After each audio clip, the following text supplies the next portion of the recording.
एक पहले शायरी सुनाते हैं फिर शुरू करते हैं।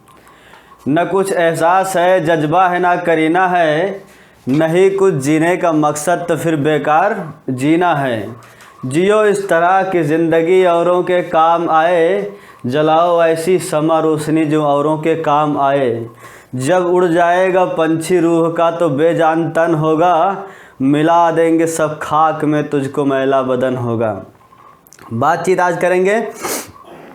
आज बातचीत करने से पहले वही पुरानी बात हमेशा के लिए, जो मेरा काम जो है मैं कर रहा हूँ, आपका काम जो है मैं बता देता हूँ। क्या है आपका काम? शेयर कर दीजिए, लाइक कर लीजिए, सब्सक्राइब तो किए ही होंगे। आज बातचीत करेंगे हम इतिहास के पन्नों से एक ऐसी सभ्यता, ऐसी बस्ती, ऐसी बसावट की बात करेंगे जो कि अपने आप में बहुत ही रोचक और दिलचस्प रही है। हड़प्पा सभ्यता की बात करेंगे, सिंधु घाटी सभ्यता की। तो शुरू करने से पहले एक क्वेश्चन देख लेते हैं। इस क्वेश्चन का आंसर आप करिए कमेंट में और हम जवाब देंगे वीडियो के एंड में। देखते हैं। क्वेश्चन है, भारत को किन नामों से नहीं जाना जाता था? लिखा है नहीं जाना जाता था, यानी कि जो जाना जाता है, जिनसे जाना जाता था वो नहीं बताना है, जिनसे नहीं जाना जाता था। ऑप्शन है जम्बूद्वीप और आर्यवर्त, यिंतु तियानजू, सिंडन, मेलुहा, श्याम, सिलोन। दो नाम हैं, किस ग्रुप का है ये? ग्रुप है किन ग्रुप नाम से नहीं जाना जाता था? ये इसका आंसर आप दीजिए कमेंट बॉक्स में और हम शुरू करते हैं अपना हड़प्पा सभ्यता।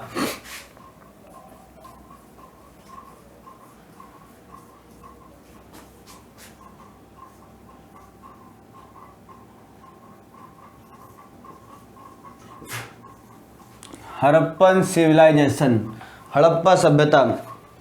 तो सबसे पहले इसको बिगाड़ देते हैं, शुरू करते हैं अपनी बात को।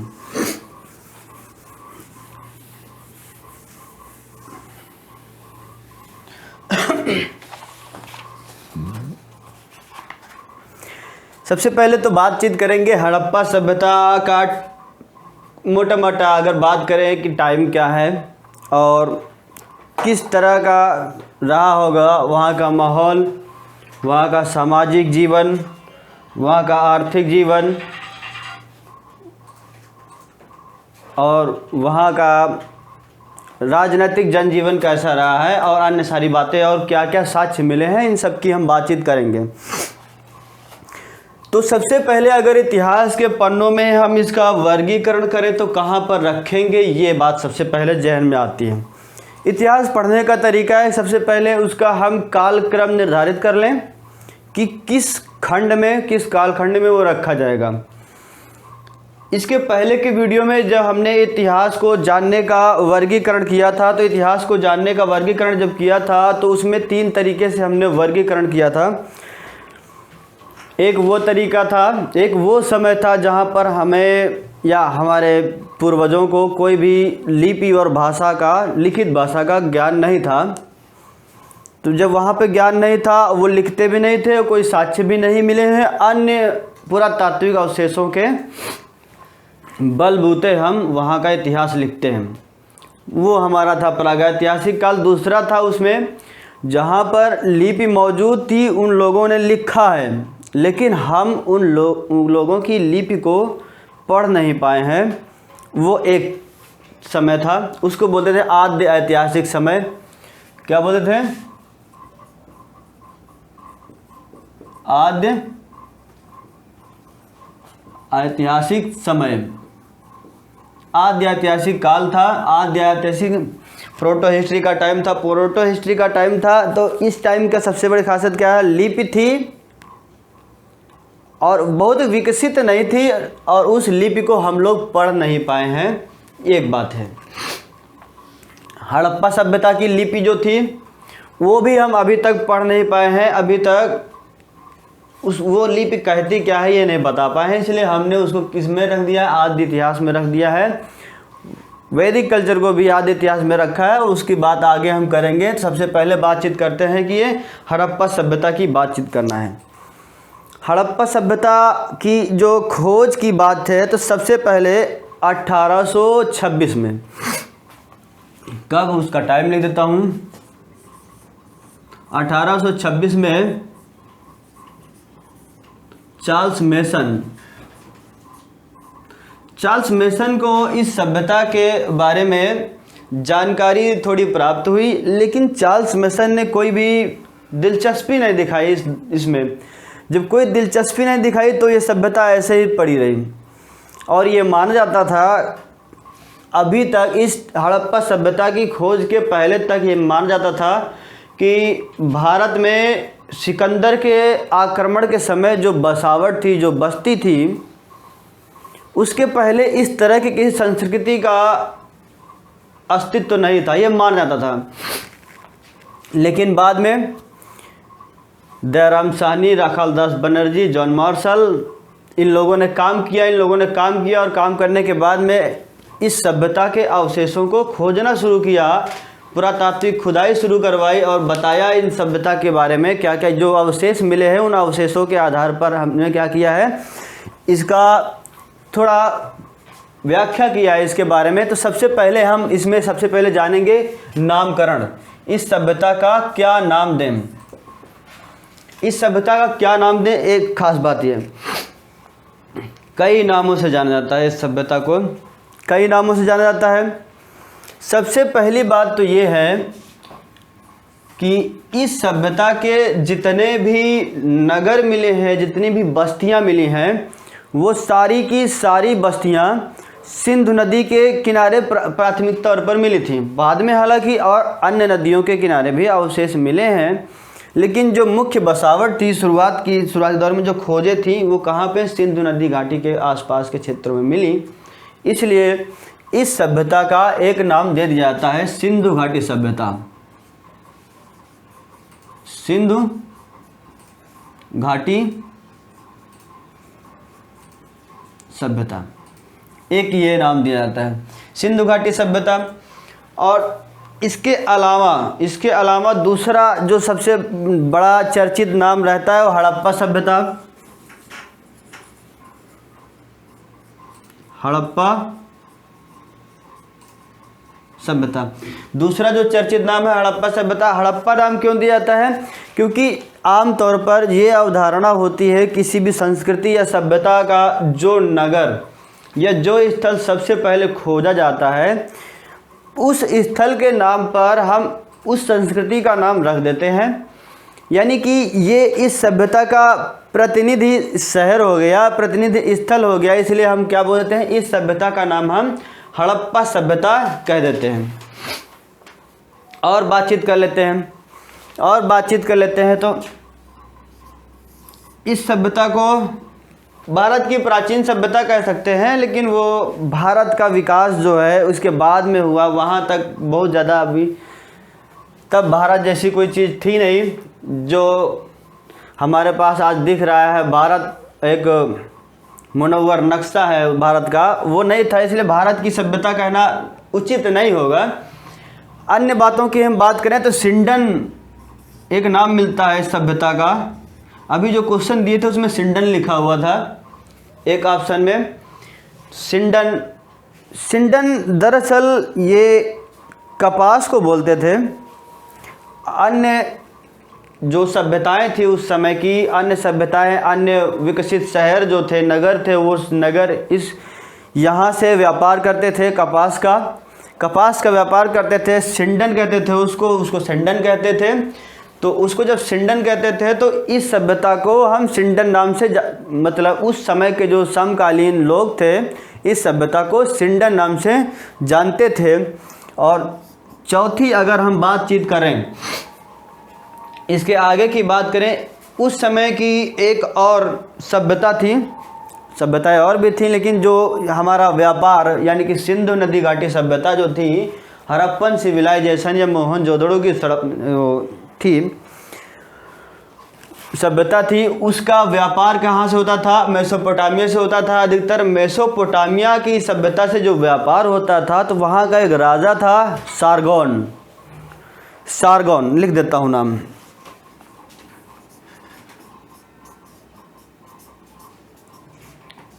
सारगोन का अभिलेख मिला है, मेसोपोटामिया के राजा सारगोन का अभिलेख मिला है। और सारगोन के अभिलेख में मेलुहा नामक एक शब्द का इस्तेमाल हुआ है।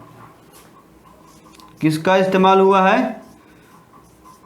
मेलुहा नामक एक शब्द का इस्तेमाल हुआ है।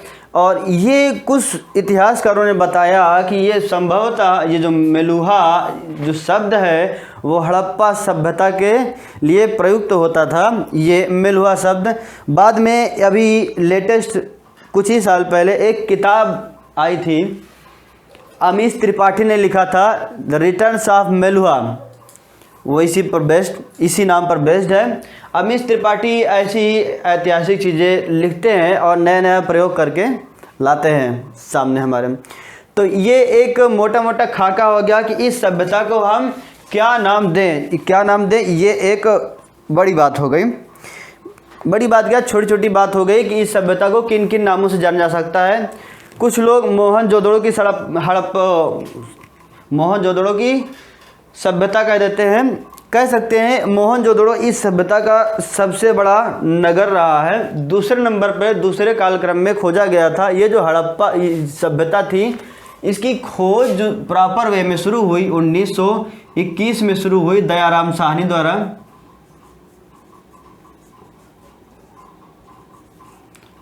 और सबसे पहला खोजा गया स्थल कौन सा था? हड़प्पा नगर सबसे पहले खोजा गया था दयाराम साहनी। और उसके बाद में 1922 में आया राखाल दास बनर्जी। तो राखाल दास बनर्जी आए तो इन्होंने क्या किया, मोहनजोदड़ो की खुदाई करवाई। मोहनजोदड़ो इस सभ्यता का सबसे बड़ा नगर है। तो उसको भी एक प्रतिनिधि नगर हम कह सकते हैं, तो मोहनजोदड़ो की सभ्यता अगर कहें तो गलत नहीं होगा लेकिन अगर इन सब में बातचीत करें कि सबसे प्रॉपर कौन सा नाम होगा, तो हम नदी के नाम पे ज़्यादा सूटेबल मानते हैं, नदी या स्थल के नाम पर। तो सबसे सूटेबल नाम मेरे हिसाब से सिंधु नदी घाटी सभ्यता हो जाएगा सिंधु नदी घाटी सभ्यता हो गया। अब मोहनजोदड़ो एक बड़ा नगर था, अभी बातचीत हो रही थी। ये दूसरा सबसे बड़ा नगर हड़प्पा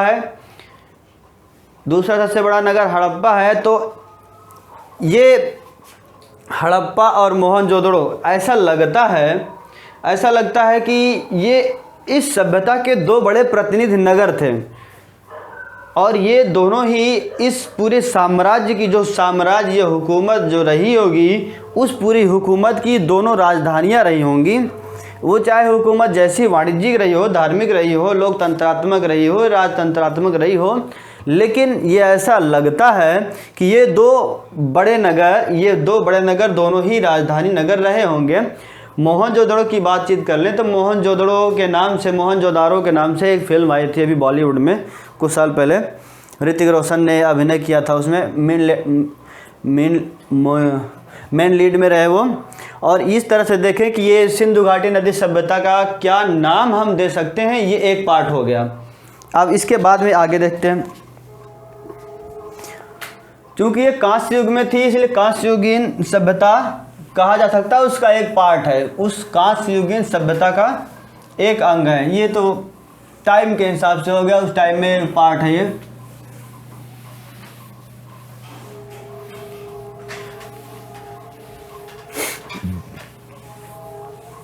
अगली बातचीत कर लेते हैं। अगली बातचीत में हम करेंगे तो सबसे पहली जो खासियत है इस सभ्यता की, सबसे बड़ी खासियत है कि यह नगरीय सभ्यता थी।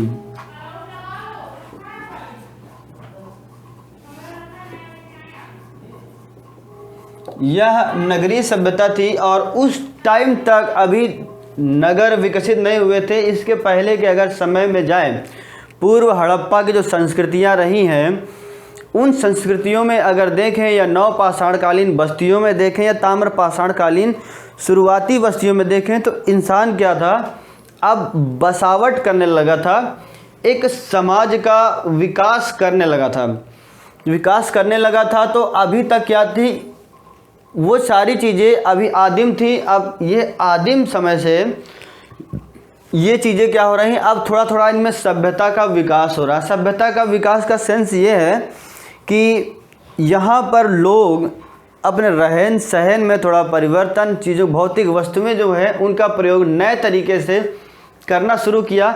और ये भारत में पहली नगरीय क्रांति रही है। भारत की इसको पहली नगरीय क्रांति कहा जा सकता है भी। इसके पहले नगरीय सभ्यता का कोई भी अवशेष नहीं मिलता है। और इसके नगर किस किस तरह से रहे, एक साथ अभी हम नगर की जो संरचना है वहाँ पर देखेंगे। ये भी देख लीजिए कि ये नगरीय सभ्यता रही है, यहाँ के नगर विकसित रहे हैं। और यहाँ की सड़कें जो थी ऑक्सफोर्ड मेथड से बनाई जाती थी। ऑक्सफोर्ड मेथड से सड़कें बनने का मतलब ये है कि सड़कें एक दूसरे को समकोण पर काटती हुई बनती थी। ये एक बात हो गई। दूसरी बात अगर हम करें तो इसमें इस सभ्यता के टाइम पर जो लिपि थी, इस सभ्यता की जो लिपि थी वो पहली बात तो ऐसी लिपि थी कि वो लगता है कि वो चित्रों के माध्यम से कुछ बता रही है, पिक्टोग्राफिक है, भाव चित्रात्मक रही है।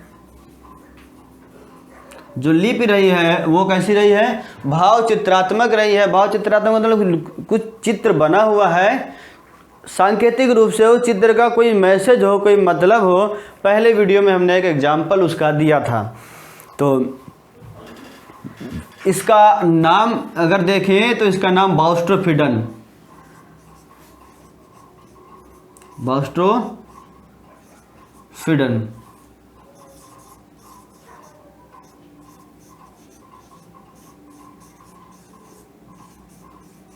बाउस्ट्रोफिडन इसका नाम है। इस लिपि को लिखने का जो तरीका है, जो इतिहासकार बताते हैं, लिखने का तरीका है कि दाएं से बाएं, फिर बाएं से दाएं, फिर इस तरह से ये सर्पिलाकार तरीके से ये लिपि लिखी जाती थी। लिपि कैसी थी, दाएं से बाएं, बाएं से दाएं, इस तरह से लिखी जाती थी। और ये मोस्ट इंपॉर्टेंट क्वेश्चन है, इन्हीं से क्वेश्चंस बनेंगे। कोई भी एग्ज़ाम हो, आप यूजीसी नेट, जेआरएफ या सिविल सर्विसेज का कोई भी एग्ज़ाम हो, इन्हीं से क्वेश्चन बनता है। आप ये वीडियो अगर देखेंगे तो छोटे मोटे एग्जाम जो एसएससी और रेलवे के आते हैं तो वो तो ऐसे ही हो जाएंगे, देखते पलक झपकते ही हो जाएंगे, क्योंकि इससे ज़्यादा नहीं आता है किसी भी एग्ज़ाम में। इसके आगे हम बातचीत करें, ये जो लिपि थी इस कैसी थी, भाव चित्रात्मक थी। इसका क्या नाम था, बाउस्ट्रोफिडन। कुछ किताबों में इसका हिंदी वर्जन नेम गोमुद्रिका मिलता है, उतना ज़्यादा सूटेबल नहीं है। और इसकी बातचीत अगर करें तो लिपि की बातचीत करें तो लिपि तो मेसोपोटामिया की सभ्यता में भी थी, लेकिन मेसोपोटामिया की जो सभ्यता में लिपि थी वो कैसी थी, कीलनुमा थी, कीलनुमा लिपि थी। और बातचीत करें तो हमारे यहाँ पर लगभग 400 से 500 इसके संकेत मिल चुके हैं अभी तक। कितने, 400 से 500 संकेत मिल चुके हैं। और जो मेसोपोटामिया की सभ्यता हुई है वहाँ पर 900 के तकरीबन जो संकेत हैं वो अभी तक मिले हुए हैं। अगली खास बात करें हम समकालीन सभ्यताएं की बात कर लें। समकालीन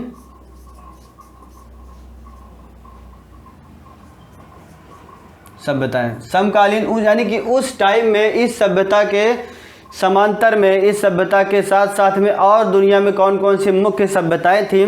तो सबसे पहले अगर बातचीत करें तो मेसोपोटामिया की सभ्यता,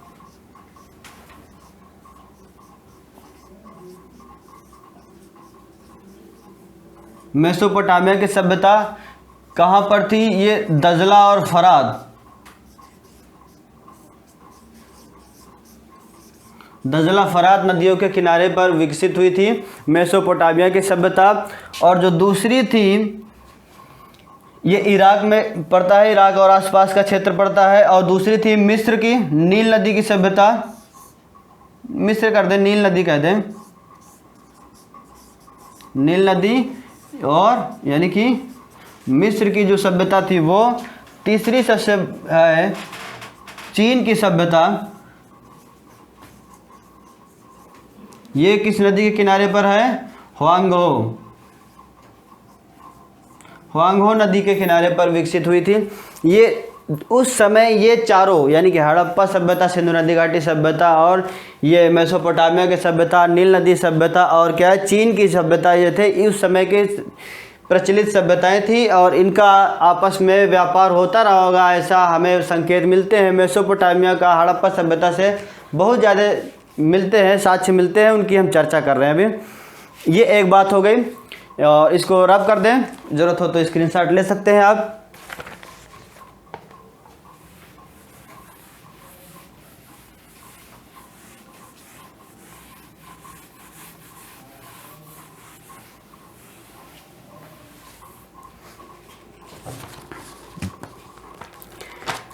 और इसके बाद हम बातचीत कर लें कि इसका टाइम क्या रहा है हड़प्पा सभ्यता का, किस किस टाइम के हिसाब से कार्बन डेटिंग की बात करें हम।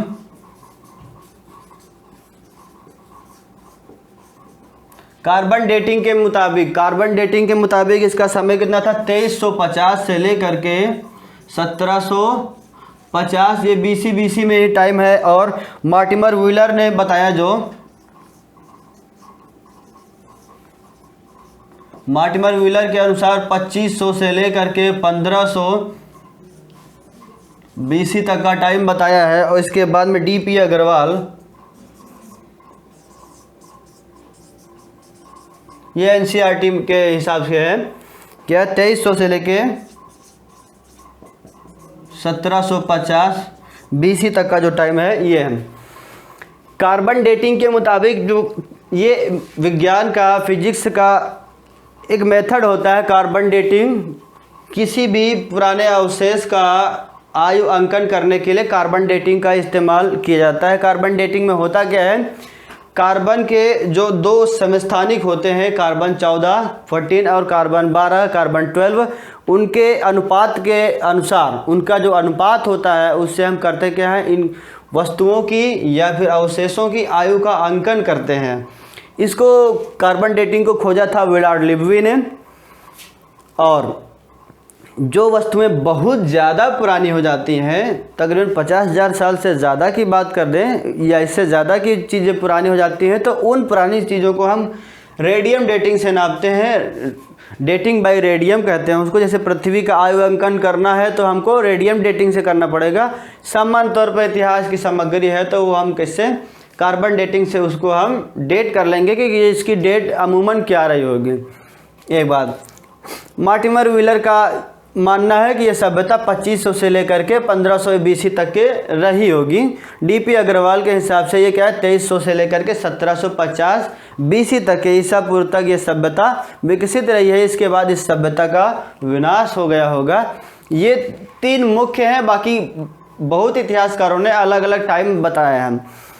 अब जो खोजें हो रही हैं, नवीनतम खोजें, कुछ स्थल मिले हैं, उनसे ऐसे लगता है कि जो हड़प्पा सभ्यता रही है, ये हड़प्पा सभ्यता बहुत ज़्यादा पुरानी है, जितनी कि ये दिख रहा है कि 2350 या 2500, इस तरह से 3000 भी बताए हैं, लगभग 8000 ईसा पूर्व तक के समय बताया जाता है। तो ये एक डेटिंग का टाइम हो गया। इसमें सबसे इम्पॉर्टेंट जो है कार्बन डेटिंग का टाइम है और डीपी अग्रवाल का टाइम है। कार्बन डेटिंग तो पूछा जाता है, हमेशा ही पूछा जाता है। और इसके बाद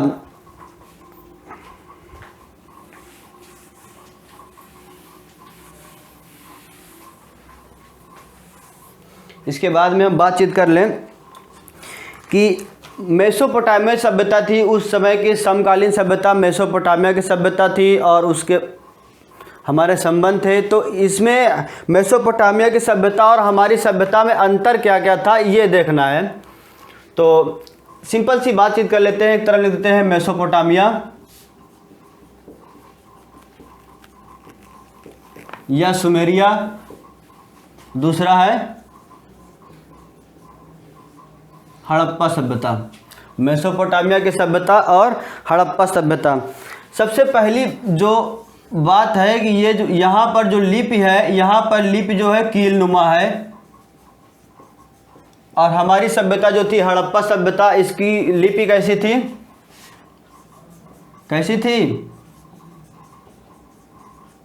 भाव चित्रात्मक लिपि थी। हमारी लिपि वो जो शब्द संकेत होते थे, अक्षर संकेत होते थे, वो कैसे हैं, भाव देते थे, कुछ ना कुछ चित्रात्मक पिक्टोग्राफिक थी, और वहाँ की कील नुमा थी। और दूसरा सबसे बड़ी बात यह है, यहाँ के जो नगर थे कम विकसित थे और हमारे यहाँ के नगर अधिक विकसित थे। अगला जो खास अंतर है, ये कच्ची ईंटों का प्रयोग करते थे मकान निर्माण में, और हमारी सभ्यता में लोग पक्की ईंटों का प्रयोग करते थे। यहाँ पर पूजा स्थलों के साक्ष्य मिले हैं। पूजा स्थल यानी कि मंदिर, जैसे मंदिर हो गया इस तरह के। और यहाँ के जो सभ्यता के लोग थे, यहाँ पर मंदिरों के साक्ष्य नहीं मिले हैं। एक बात हो गई, जो मेसोपोटामिया की सभ्यता की जो लिपि थी वो क्यूनिफॉर्म थी। लिपि के नाम लिख देता हूँ, क्यूनिफॉर्म। हमारी सभ्यता का नाम बाउस्ट्रोफिडन, और यहाँ की मोहरें बेलनाकार,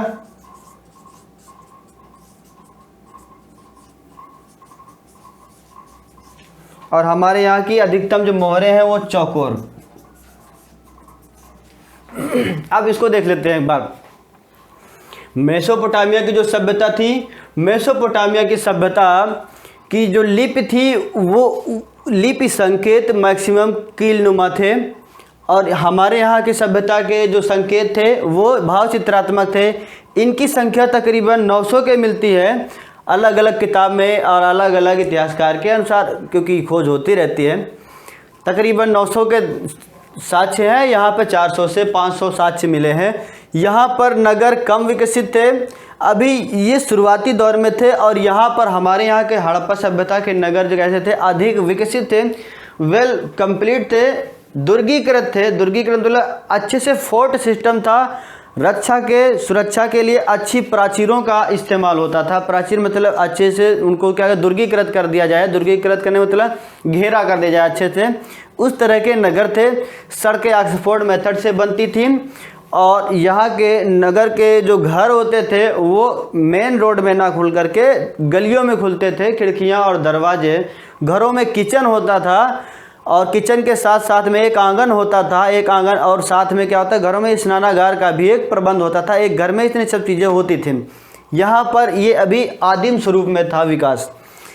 यहाँ की सभ्यता के लोग कच्ची ईंटों का प्रयोग करते थे। हमारी सभ्यता के लोग, इसके पहले वाले लेक्चर में हम बता चुके हैं, एक कुम्हार वर्ग का विकास हुआ था। उस कुम्हार वर्ग ने क्या किया था, पकाना शुरू किया था चीज़ों को, चाहे वो मनके रहे हों, वो बोल रहे हैं ये मृत भान रहे हो, वो सब चीज़ें पकाना शुरू कर दिया। तो ये हमारे यहाँ पर भट्टियों का अच्छा प्रबंध था और अच्छी तरह की चीज़ें पकाई जाने लगी थी। इसलिए हमारे यहाँ पर एक आध जगह को छोड़ दें तो बाकी सारी जगहों में तकरीबन पक्की ईंटों का इस्तेमाल होता था।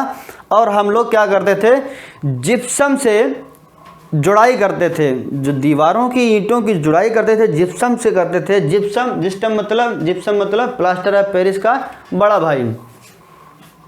और यहाँ पर पूजा स्थल मिलते हैं, यानी कि यहाँ पर जो परंपरा रही है अधिकतम धार्मिक रही होगी, लोग धर्म से जुड़े रहे होंगे। हमारे यहाँ पर मंदिरों के साक्ष्य नहीं मिले हैं, किस तरह के साक्ष्य मिले हैं, पूजा के साक्ष्य किस तरह से मिले हैं। एक मात्र देवी की प्रतिमा मिली हुई है, एक पुरोहित की प्रतिमा मिली हुई है, और शिवलिंग जैसी संरचना के साक्ष्य मिले हैं, फायर बरियल्स मिली हैं, अग्निवेदिकाएं, अग्निकुंड मिले हैं, इस तरह से कुछ ताबीज मिले हैं। तो इस तरह के पूजा के सामग्री हमारे यहाँ पर रहे हैं। यहाँ पर डायरेक्ट मंदिर है, भौतिक स्वरूप है, वहाँ पर भौतिक स्वरूप तो रहा ही होगा, जाहिर सी बात है, लेकिन अभी यहाँ के हिसाब से जो ये मंदिर है पूजा के लिए एक विशेष स्थान वहाँ पे नहीं था। प्रकृति की पूजा हम लोग ज़्यादा करते थे, यहाँ पर पशुओं की भी पूजा करते थे और नागों की पूजा करते थे, पक्षियों की पूजा करते थे। इस तरह से प्रकृति की पूजा करते थे। यहाँ पर क्या है, मंदिर इस्टेब्लिश होने लगे थे। लिपि की बात करें, यहाँ ये तो फैक्ट है कि यूनिफॉर्म कहा जाता था, अपने यहाँ की लिपि को बाउस्टोफिडन कहा जाता था। यहाँ की जो मोहरें हैं वो बेलनाकार मिली हैं। हमारे यहाँ की जो मोहरें हैं वो चौकोर चौकोर मोहरें होती थी, उनमें संकेत छपे हुआ करते थे, और एक दो जगह को छोड़ दें तो बाकी सब चौकोर हमारे यहाँ पर मोहरें मिली हैं। तो अब हड़प्पा सभ्यता का भौतिक विस्तार देख लेते हैं। भौगोलिक विस्तार, भौगोलिक विस्तार, ज्योग्राफिकल एक्सटेंशन। अक्षर आ रहे हैं? अच्छा ठीक। तो सबसे पहले तो हम देख लेते हैं इंडिया का एक मुकम्मल नक्शा बना लेते हैं उस समय का।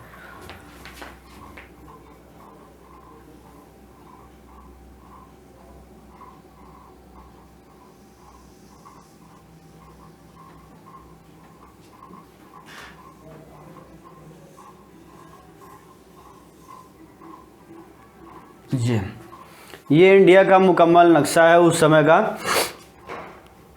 बाकी ऊपर इसलिए नहीं बनाए हैं क्योंकि सीमाएं वहाँ पर तब नहीं थी। और अगर हम बातचीत कर लें तो इस सभ्यता का दक्षिण में सबसे दक्षिणतम एक बिंदु रहा है यहाँ पर। ये बिंदु कौन सा था? ये बिंदु था दैमाबाद। ये बिंदु था दैमाबाद। ये दैमाबाद कहाँ पर है? अहमदनगर में। अहमदनगर, अहमदनगर कहाँ पर पड़ता है? महाराष्ट्र में। दैमाबाद कहाँ पर है? महाराष्ट्र में। और ये किस नदी के किनारे पर था? ये प्रवरा नदी के किनारे, प्रवरा नदी के किनारे पर।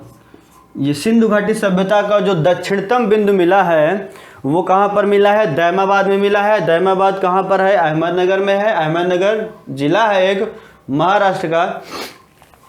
इसका इतिहास में बहुत महत्व है। अभी बहमनी साम्राज्य में अभी अहमदनगर मिलेगा, आगे मध्यकालीन भारत के इतिहास में वहाँ पर डिस्कशन करेंगे। और अगर देखें हम, दक्षिणी बिंदु हो गया तो उत्तरी बिंदु भी कोई होगा? हाँ बिल्कुल है, यहाँ पर है जम्मू कश्मीर में। ये कौन सा है? मांडा।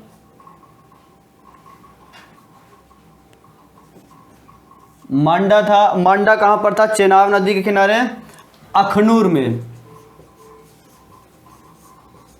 अखनूर कहाँ पे है? जम्मू और कश्मीर में। किस नदी के किनारे? चिनाब के किनारे। ये मिला हुआ था। इसका पूर्वी इधर में पूरब, पश्चिम, उत्तर, दक्षिण। तो अभी पूरब में भी एक बिंदु था। हाँ ठीक, बिंदु था। वो कौन सा था? यहाँ पर था आलमगीरपुर, और इधर ही था थोड़ा।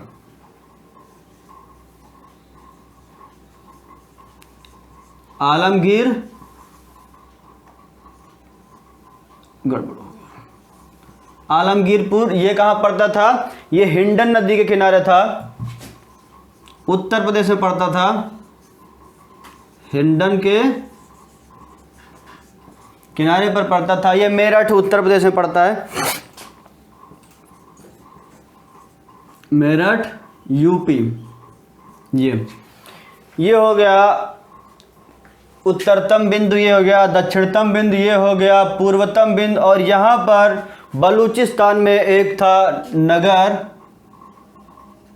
इसको वो सुतकाजनडोर।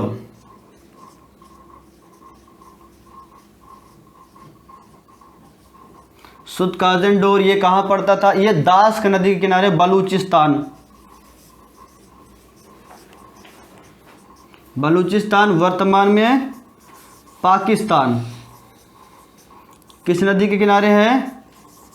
दास्क नदी थी। इस दास्क नदी के किनारे पर यह था। तो इस तरह से हम देखें कि जो ये था पूर्वी बिंदु, ये था पश्चिमी बिंदु, ये था उत्तरी बिंदु, ये था दक्षिणी बिंदु। तो अगर क्वेश्चन बनते हैं, इन चारों से क्वेश्चन बनते हैं, चारों से 8-10 तरह के क्वेश्चन बनते हैं। किस नदी के किनारे था, किस राज्य में था, और उत्तरतम बिंदु कौन सा था, सभी के लिए यही है क्वेश्चन। एक क्वेश्चन तो ये कहाँ दक्षिणतम या पूर्वतम या फिर पश्चिमतम बिंदु कौन सा था वो पूछेंगे, वो कहाँ पर पड़ता है ये पूछ सकते हैं, किस नदी के किनारे है ये पूछ सकते हैं, इससे ज़्यादा नहीं पूछा जाएगा। तो सिंधु नदी घाटी सभ्यता की जो अगर भौगोलिक विस्तार की बात करें तो भौगोलिक विस्तार की बात करें तो इसके बीच में ये पॉइंट्स मिले हैं, और इसका विस्तार में यहाँ अफ़गानिस्तान, पाकिस्तान और भारत में रहा है। भारत के साथ साथ में अफ़गानिस्तान तक इसके साक्ष्य मिले हैं, पाकिस्तान में तो था ही। तो तो अगर देखें कि इसका आकार कैसा रहा है, इसकी बसावट, सिंधु नदी घाटी सभ्यता की बसावट देखें किस तरह की रही है, तो इनको देख लें। जो ज्यामिति बनेगी वही बसावट हो जाएगी।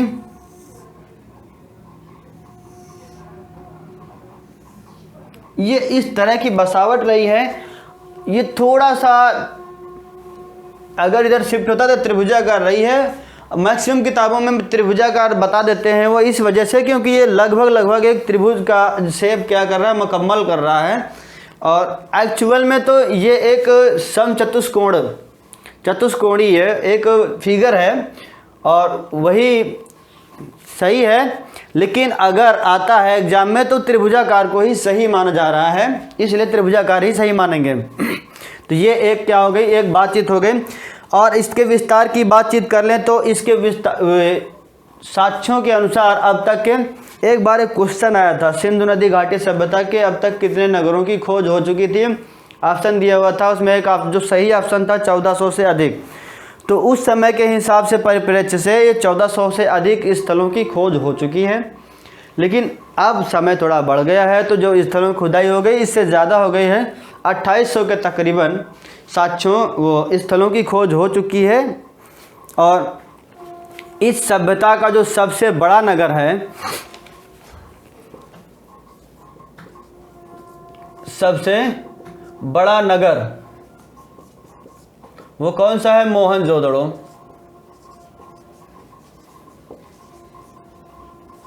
सभ्यता का सबसे बड़ा नगर कौन सा है, मोहनजोदड़ो है। दूसरा सबसे बड़ा नगर है हड़प्पा, और ये दोनों के दोनों पाकिस्तान में पड़ते हैं, दोनों के दोनों पाकिस्तान में। तो भारत में कौन सा होगा, अभी हम देखते हैं, एक एक की चर्चा करते हैं। ये दो सबसे बड़े नगर, लेकिन जो नवीनतम साक्ष्य हैं उन नवीनतम साक्ष्यों के अनुसार जो सबसे बड़ा नगर होने की आशंका है, राखीगढ़ी को माना जा रहा है। उसकी खुदाई अभी भी चल रही है, हरियाणा में पड़ता है राखीगढ़ी। तो राखीगढ़ी नवीनतम साक्ष्यों के आधार पर सबसे बड़ा खोजा गया नगर हो सकता है, उसकी खुदाई हो सकती है, अभी चल रही है हाल में। अभी जो भी सिचुएशंस मिलेंगी हम उसको आपको इत्तला करेंगे। और ये भारत की बातचीत कर लें तो इस समय बता देते हैं, भारत में सबसे बड़ा नगर जो है वो सबसे बड़ा नगर हड़प्पा सभ्यता का वो धौलावीरा है। क्यों, क्योंकि ये दो बड़े नगर मोहनजोदड़ो और हड़प्पा ये पाकिस्तान में हैं। तो आई होप ये जो भौगोलिक संरचना है इससे जो क्वेश्चन बन सकते हैं वो सब सारे के सारे क्वेश्चन ये रहे। ओके, फोटो लेना चाहते हैं तो स्क्रीनशॉट ले सकते हैं।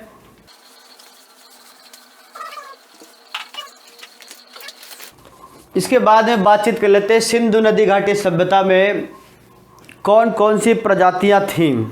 सिंधु नदी घाटी सभ्यता में प्रजातियां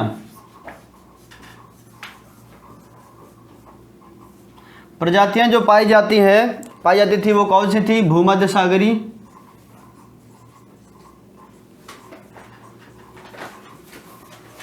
भूमध्य सागरी प्रजाति और प्रोटो ऑस्ट्रेलाइड।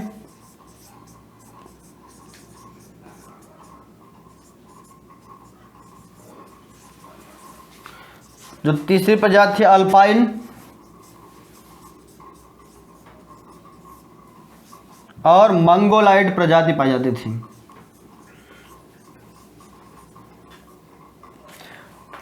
ये अभी जान लीजिए कि भूमध्य सागरी प्रजाति, प्रोटो ऑस्ट्रेलाइड, अल्पाइन, मंगोलाइड और प्रजातियां कौन कौन सी होती हैं, कैसे डेवलप होता है, क्या क्या खासियत होती है, उनके सेंस में मैं अलग से एक वीडियो बना दूंगा, क्योंकि एक बड़ा टॉपिक है, यहाँ पे डिस्कस करेंगे तो ये मेन टॉपिक हमारा जो हड़प्पन सिविलाइजेशन है वो छूट जाएगा। ये हमारे पास में प्रजातियां पाई जाती थी। अब हम बातचीत कर लेते हैं कि सिंधु नदी घाटी सभ्यता में नगर योजना कैसी रही है। तो बातचीत करते हैं नगर योजना।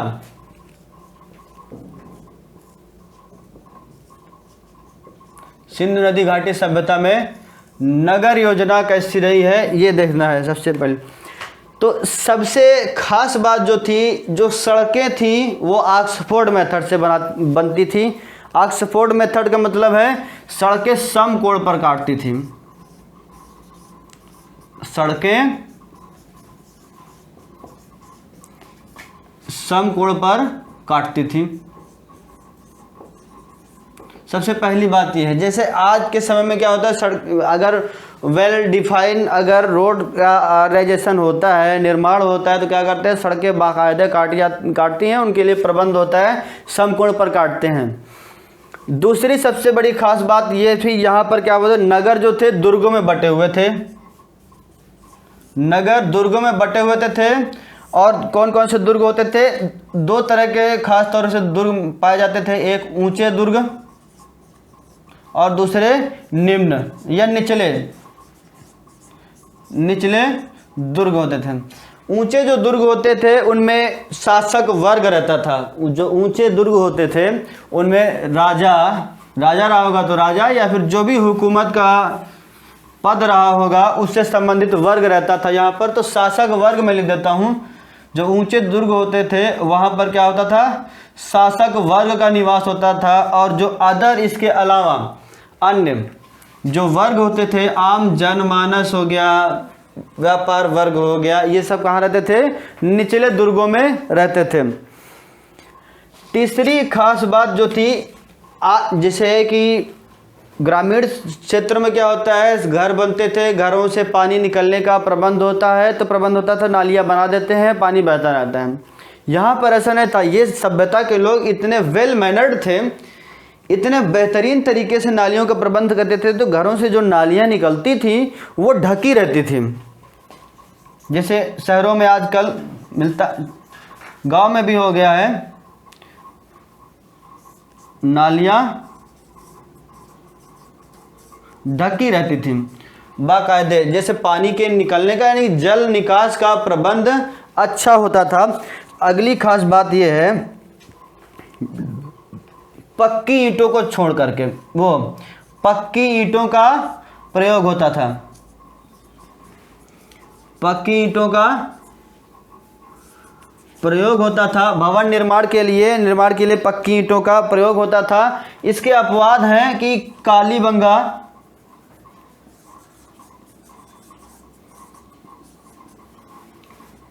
कालीबंगा और रंगपुर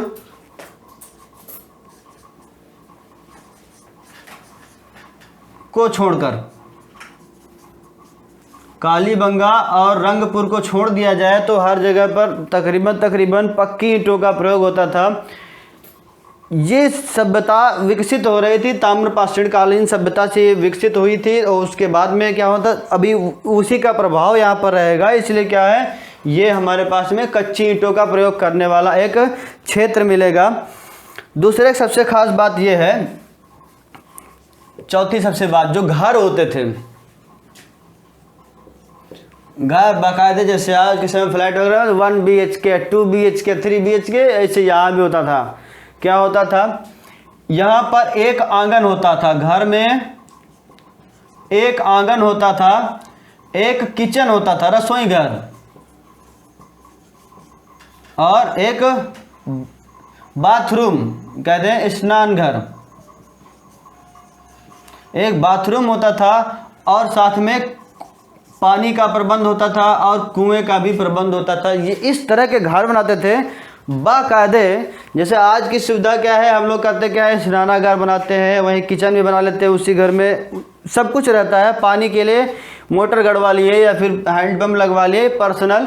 यहाँ पर भी व्यवस्था कुछ ऐसी थी कि यहाँ के लोग करते क्या थे, अपने घर की सुविधा के लिए, अपने आसपास की सुविधा के लिए क्या करते, कुएं खुद ही खुदवाते थे। कुएं, स्नान घर होते थे, रसोई घर खुद में होते थे, और आंगन, ये घरों का मैनर होता था वहाँ पर बसावट का।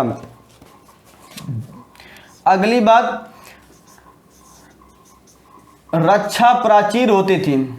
ये जो दुर्ग बनते थे, नगर बनते थे, इनकी रक्षा के लिए प्राचीर, प्राचीर का मतलब होता है कि बैरियर, कि सुरक्षा के लिए एक बैरियर बनाते थे पूरे दुर्ग के चारों तरफ। कि किस तरह से बनाते थे, कभी खाई होती थी या फिर अन्य तरीके से पहरा करके इस तरह से वो करते थे, क्या रक्षा का पूरा प्रबंध करते थे, पूरी डिफेंस यानी कि यहाँ पर थी। डिफेंस कहते हैं, ज़्यादा वाजिब शब्द रहेगा। रक्षा प्राचीर यानी कि डिफेंस की सुविधा अच्छी थी। नगर यहाँ पर कहते थे सिक्योर हुआ करते थे। और अगली बात, ये छठवां पॉइंट होगा। अगली बात क्या है, यहाँ पे नगर बहुत बेहतरीन पाए जाते हैं। और बेहतरीन का मतलब है इस विशाल स्नानागार मिला है, विशाल स्नानागार के साथ साथ में अन्नागार मिला है। स्नानागार मिला है, अन्नागार मिला है, दो मतलब है। स्नानागार की बातचीत कर लें। जैसे स्नानागार है तो पहली बात तो ये लगाई जा सकती है कि यहाँ के लोग इसका स्विमिंग पूल की तरह से इस्तेमाल करते रहेंगे, लग्जरियस लाइफ रही होगी। जैसे आज के समय में क्या है, स्विमिंग पूल वाले बढ़िया बढ़िया गाना गाते रहते हैं और बड़े एंजॉय करते रहते हैं पानी में। तो उस तरह के तमाम गाने चल रहे हैं, आप सोच सकते हैं उस तरह का एक प्रयोग करते रहे होंगे। दूसरी खास बात यह है कि ये जल को एक प्राकृतिक संसाधन मानते रहे होंगे, ये उनका पूजा स्थल रहा होगा और जल की पूजा करते रहे होंगे, एक बात। या फिर कुछ ऐसा रहा होगा जैसे आज ये बिहार का एक त्यौहार है छठ पर्व, वहाँ पे करते क्या है, जल से अर्घ्य देते हैं सूर्य को। तो ये सूर्य को देवता मानते रहे होंगे और उसको अर्घ्य देते रहे होंगे। सूर्य पूजा का ये संकेत मिले हैं, कोई लिखित साक्ष्य तो मिला नहीं है, ऐतिहासिक साक्ष्य हैं।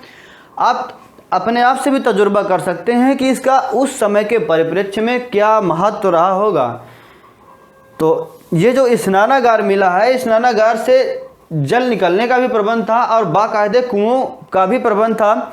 और स्नानागार में उतरने के लिए बाकायदे सीढ़ियाँ बनी हुई थी। जैसे कि कुंड वगैरह देखें अभी तो वहाँ पे मिलता है कि कुंड में उतरने के लिए सीढ़ियाँ बनी होती हैं गहराई में जाने के लिए। तो वहाँ पर भी क्या था, सीढ़ियाँ बनी हुई थी। और यहाँ पे क्या बोलते, पानी आने का प्रबंध बाकायदे होता था।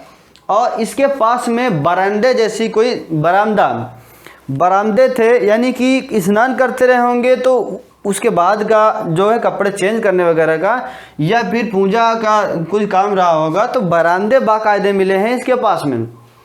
पानी आने का प्रबंध है, बरामदे का प्रबंध है, पूजा स्थल का प्रबंध है या फिर लग्जरियस लाइफ का प्रबंध है। ये ऐसे लोग थे। यहाँ पे लोगों को विश्वास नहीं होता हो पहली बार जब जानते होंगे हड़प्पा सभ्यता इतनी विकसित थी कि हम लोग आज पहुंच पा रहे हैं इतने विकास के दौर में, ये लोग इतना पहले से पहुंचे थे। अन्नागार की प्रबंध व्यवस्था,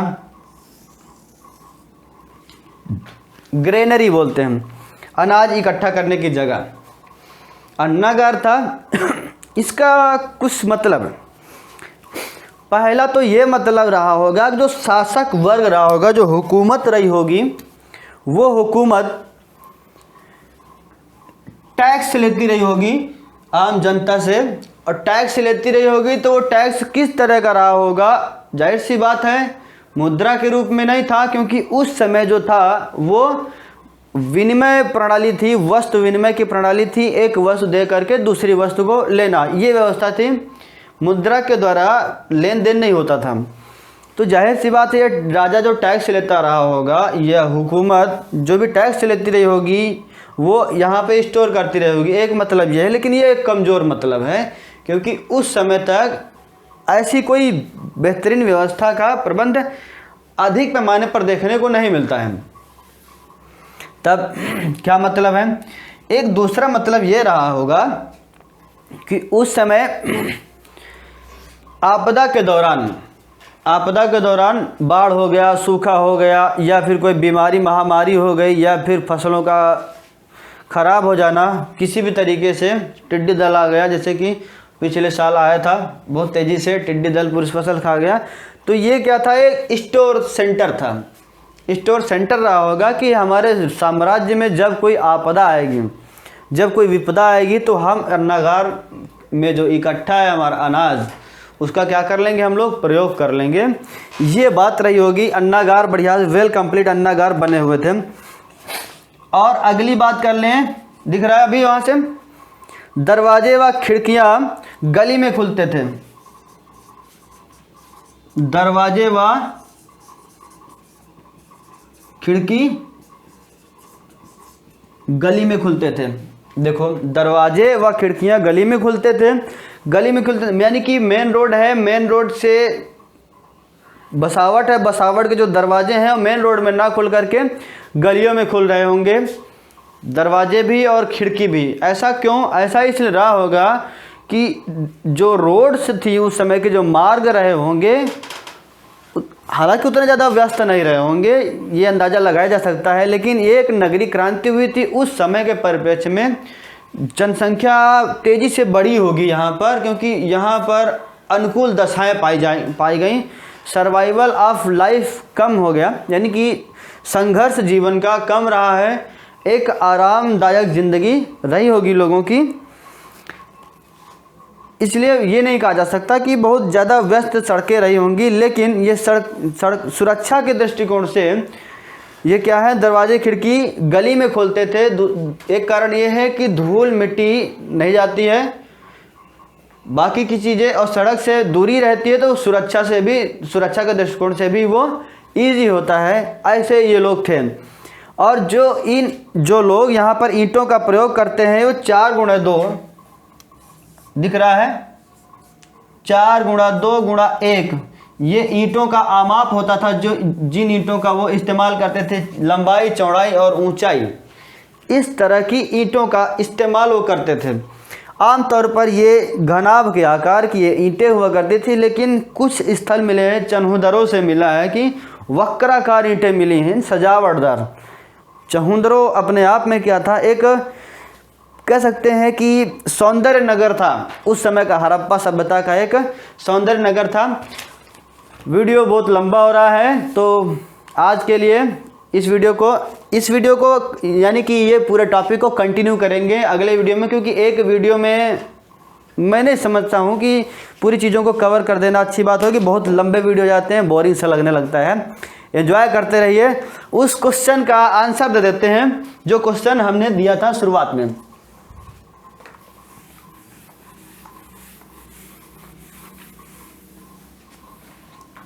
बहुत सारे टॉपिक, अभी एक एक नगर और उनका मैप,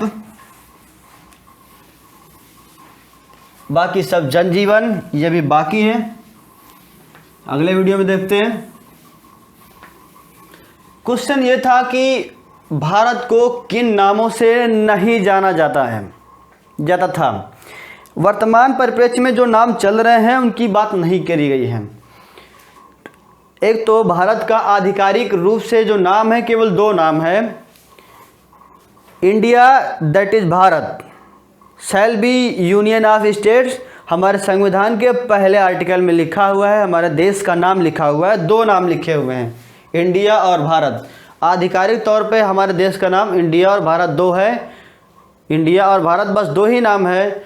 आर्यावर्त, सिंधु, हिंदुस्तान, ये कोई भी नाम आधिकारिक तौर पर नहीं है। हम कहते हैं हमारा लगाव है हमारी पुरानी संस्कृति से, ये अलग बात है, लेकिन आधिकारिक यानी ऑफिशियल टाइप से, ऑफिशियल रूप से वो नहीं है। वो ऑप्शन भी नहीं थे, इसलिए ज़्यादा घबराने की कोई बात नहीं थी। ऑप्शन जो थे उसमें एक ऑप्शन था आर्यावर्त।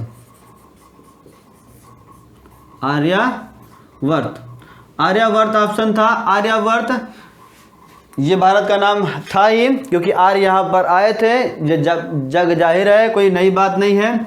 जम्बूद्वीप,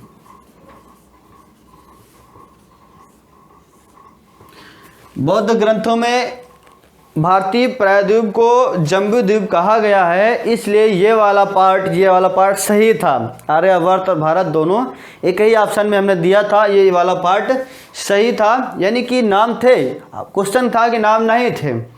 क्वेश्चन जिसको ना समझ में आ रहा हो, वीडियो बीच से शुरू किया हो, शुरुआत में ही क्वेश्चन है वो देख लीजिए। दूसरी बात,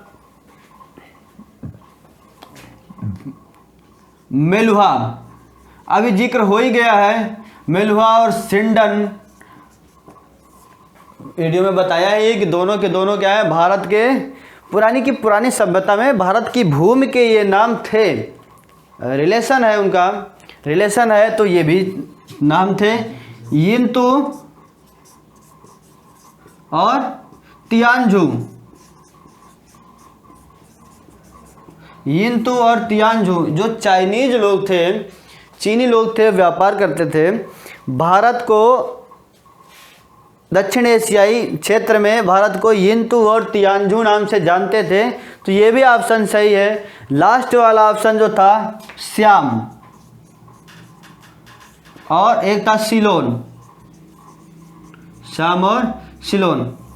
श्याम थाईलैंड का नाम था, सिलोन श्रीलंका का नाम था। ये ऑप्शन सही नहीं है। बाकी के ये तीनों जो पार्ट थे ये सही थे, यानी कि option D is right answer. तो फिलहाल लेते हैं इजाज़त विदा की, और हंसते मुस्कुराते रहिए, लाइक शेयर कर दीजिए, सब्सक्राइब तो किए होंगे आशा करते हैं, जो मुख्य है हमारा। तो ठीक है, पढ़ते मुस्कुराते रहिए, शेयर कर दीजिए तेज़ी से। आप दीप भव।